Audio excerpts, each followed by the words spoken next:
नमस्कार, मैं हूं राज और आप देख रहे हैं प्योर पॉलिटिक्स।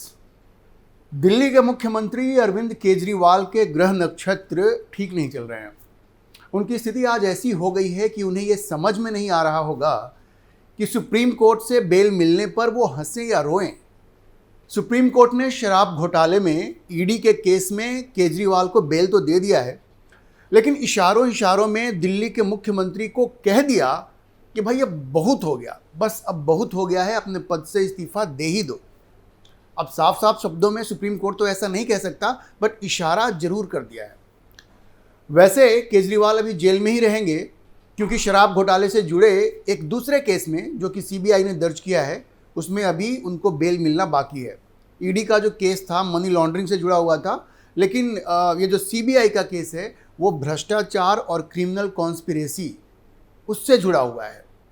आपराधिक षड्यंत्र से जुड़ा हुआ एक और केस है जिसमें कि वो पहले से गिरफ्तार हैं, तो अभी वो बाहर तो नहीं आ पाएंगे और इस मामले में उन्हें 25 जुलाई तक न्यायिक हिरासत में भेज दिया गया है। अब सुप्रीम कोर्ट ने केजरीवाल को ईडी के केस में जमानत तो दी, लेकिन ये साफ कर दिया कि ये जमानत केस के मेरिट पर नहीं मिल रहा है। ये मेरिट के आधार पर कोई जमानत उनको नहीं दी गई है, ये जो इंटरिम बेल उनको दिया गया है।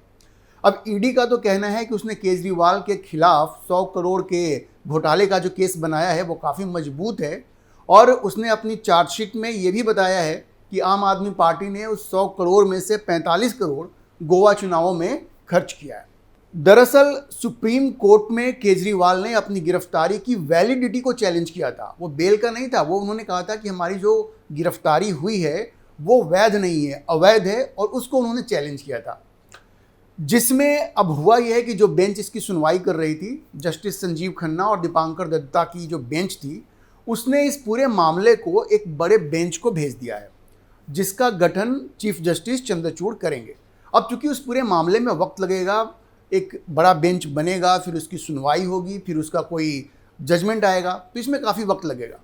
तो सुप्रीम कोर्ट ने कहा कि चूंकि वो 90 दिन तक जेल में रह चुके हैं, इसलिए उन्हें अंतरिम बेल दिया जा रहा है। तो ये समझने की बात है कि ये जो बेल अरविंद केजरीवाल को मिला है वो कोई मेरिट के दम पर नहीं मिला है, ये बिल्कुल अलग परिस्थितियों में मिला है, चूंकि इस उनके चैलेंज को एक बड़े बेंच को भेजा गया है। अब अपने आदेश में सुप्रीम कोर्ट के इस बेंच ने जो बातें कही हैं वो काफ़ी महत्वपूर्ण है और काफ़ी इंटरेस्टिंग है। चूंकि सुनवाई के दौरान केजरीवाल के इस्तीफे का प्रश्न भी उठाया गया था, तो सुप्रीम कोर्ट ने पहले तो ये कहा कि कोर्ट इस मामले में कोई आदेश पारित नहीं कर सकती, लेकिन इशारों इशारों में, जैसा कि मैंने कहा, ये कह दिया कि इस बारे में अरविंद केजरीवाल खुद फैसला कर लें तो बेहतर है। देखिए, सुप्रीम कोर्ट ने केजरीवाल को साफ साफ इस्तीफा देने के लिए इसलिए नहीं कहा क्योंकि बेंच ने संवैधानिक मर्यादाओं का ख्याल रखा, लेकिन जब कोर्ट ये कहता है कि इस मामले में केजरीवाल को स्वयं फैसला लेना चाहिए, तो बहुत स्पष्ट है कि कोर्ट ये चाहती है कि बिना कोर्ट के दबाव के ही केजरीवाल को इस्तीफा दे देना चाहिए। कोर्ट ये नहीं चाहती कि वो दबाव बनाए, क्योंकि एक प्रॉपर्टी की बात आ जाएगी, कॉन्स्टिट्यूशनल प्रॉपर्टी की बात आ जाएगी। ये सही नहीं होगा कि कोर्ट एक चुने हुए नेता को, एक चुने हुए मुख्यमंत्री को ये कहे कि आप इस्तीफा दीजिए, ये सही नहीं होगा। लेकिन अगर मेरिट के आधार पर जब कोर्ट पूरे मामले को देखता है, तो कोर्ट तभी ये कहेगा कि उनको खुद फैसला करना है जब वो ये रियलाइज़ करेगा कि ये जो मांग है कि वो मुख्यमंत्री के पद से इस्तीफा दें, वो जायज़ है। अब जरा सुनिए कि कोर्ट ने एक्चुअली कहा क्या। कोर्ट ने कहा, और मैं कोट करता हूं, हम जानते हैं कि अरविंद केजरीवाल एक निर्वाचित नेता और दिल्ली के मुख्यमंत्री हैं। यह एक ऐसा पद है जो महत्वपूर्ण और प्रभावशाली है। हमने आरोपों का हवाला दिया है। हालांकि हम कोई निर्देश नहीं देते हैं, क्योंकि हमें संदेह है कि क्या कोई अदालत किसी निर्वाचित नेता को मुख्यमंत्री या मंत्री के रूप में पद छोड़ने या काम न करने का निर्देश दे सकती है। हम इस बारे में अरविंद केजरीवाल पर ही फैसला छोड़ते हैं। देखिए कोर्ट क्या कह रहा है। कोर्ट ये कह रहा है कि एक निर्वाचित मुख्यमंत्री को कोर्ट ये नहीं कह सकती कि आप इस्तीफा दो, लेकिन इसका फैसला उनको स्वयं करना चाहिए। कोई भी कोर्ट ऐसी बात क्यों कहेगी अगर वो कन्विंस्ड नहीं हो कि भाई इनके खिलाफ जो केस बनाया गया है उसमें काफ़ी दम है और उनको इस्तीफा देना चाहिए नैतिकता के आधार पे। कोर्ट का तो यही कहना है कि आप खुद फैसला करें। सुप्रीम कोर्ट इससे ज़्यादा इशारे नहीं कर सकती थी, लेकिन कोर्ट ने ये साफ कर दिया कि किसी निर्वाचित नेता को इस्तीफा देने को कहना उसके लिए उचित नहीं है। लेकिन अगर केजरीवाल खुद ही समझ जाए तो बेहतर है, ऐसा कोर्ट ने इशारा कर दिया। तो सवाल है कि क्या अरविंद केजरीवाल इन इशारों को नहीं समझ रहे? वो तो IITian है, एलाइड सर्विसेज का पार्ट रहे हैं, IRS ऑफिसर रहे हैं, उनकी पत्नी भी IRS ऑफिसर रही हैं। क्या उनको ये बात समझ में नहीं आती कि सुप्रीम कोर्ट उनसे क्या चाहती है, क्या इशारे कर रही है? या फिर वो जानबूझकर नहीं समझना चाहते क्योंकि अब उनको सत्ता की लत लग चुकी है? वो नहीं चाहते कि ये बंगला, गाड़ी, सिक्योरिटी, ये सारी सुविधाएं जो उनको मिली हैं बतौर मुख्यमंत्री, वो छिन जाएं, उनकी हनक कम हो जाए। तो क्या अरविंद केजरीवाल इस वजह से इस्तीफा नहीं दे रहे हैं? आपको याद होगा कि मई 2024 में जब सुप्रीम कोर्ट में केजरीवाल के इस्तीफे को लेकर एक PIL फाइल हुई थी, तो उस वक्त भी इसी बेंच ने, जस्टिस संजीव खन्ना और दीपांकर दत्ता की बेंच ने उस वक्त भी कहा था कि वो अपनी तरफ से कुछ नहीं कह सकते इस मामले में, लेकिन ये जरूर कहा कि अगर LG चाहें तो इस बारे में फैसला ले सकते हैं। इससे पहले अप्रैल 2024 में दिल्ली हाई कोर्ट ने भी एक PIL की सुनवाई के दौरान ये कहा था कि मुख्यमंत्री के रूप में बने रहना केजरीवाल की व्यक्तिगत पसंद है और याचिकाकर्ता उपराज्यपाल से संपर्क कर सकते हैं।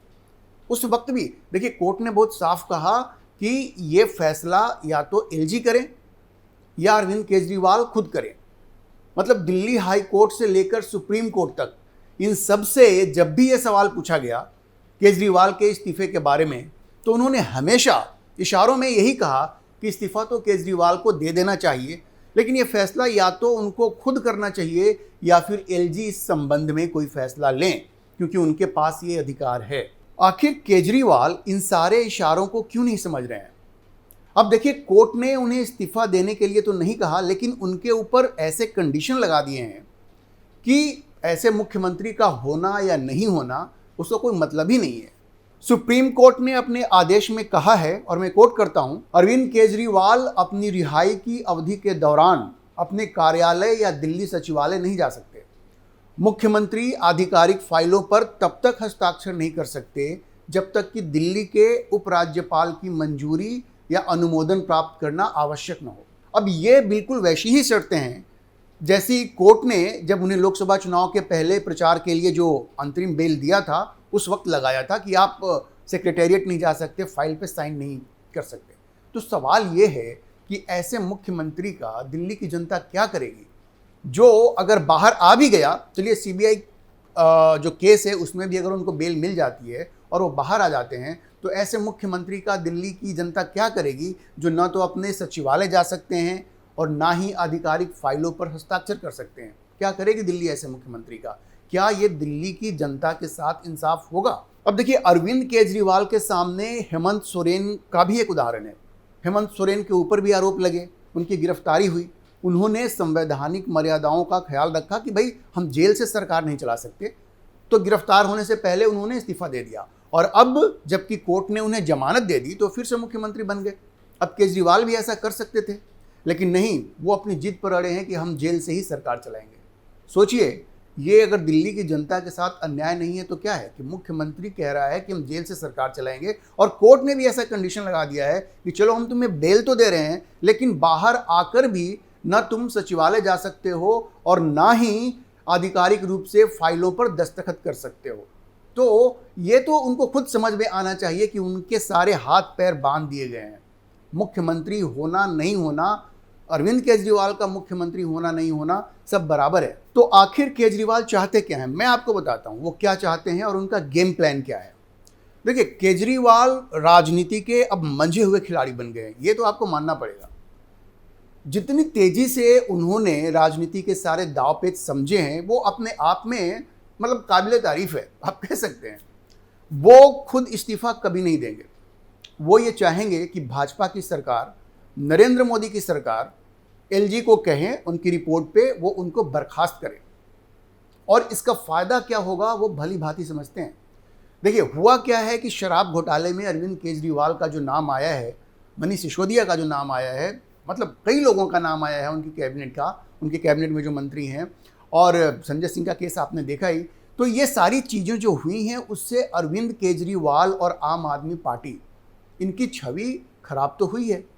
दाग तो लगा है, धब्बा तो लगा है। एक ईमानदार, कट्टर ईमानदार अरविंद केजरीवाल की जो छवि उन्होंने बनाई थी, उसको तो धक्का लगा है। अब इस धक्के से उभरने के लिए क्या किया जा सकता है?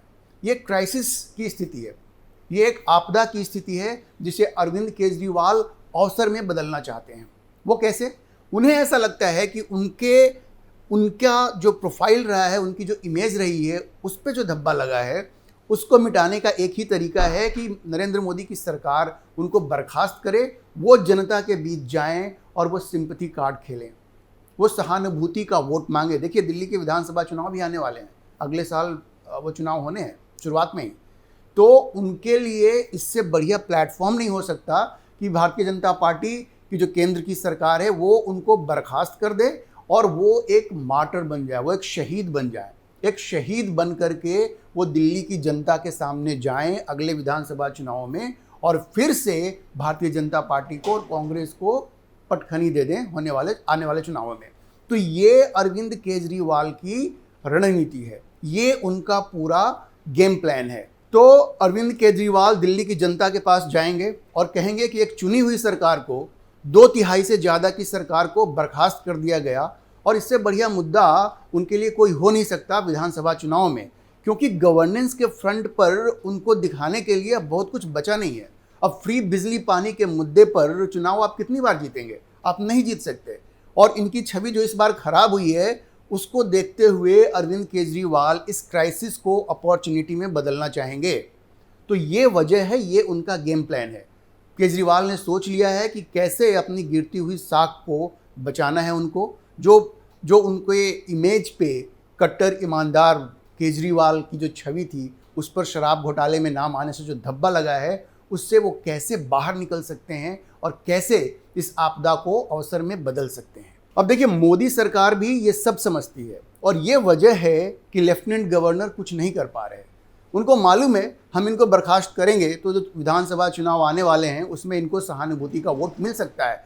तो ये शह मात का खेल जो है, ये नरेंद्र मोदी सरकार जो केंद्र की है वो और अरविंद केजरीवाल की जो दिल्ली सरकार है वो, इनके बीच ये चलता रहेगा।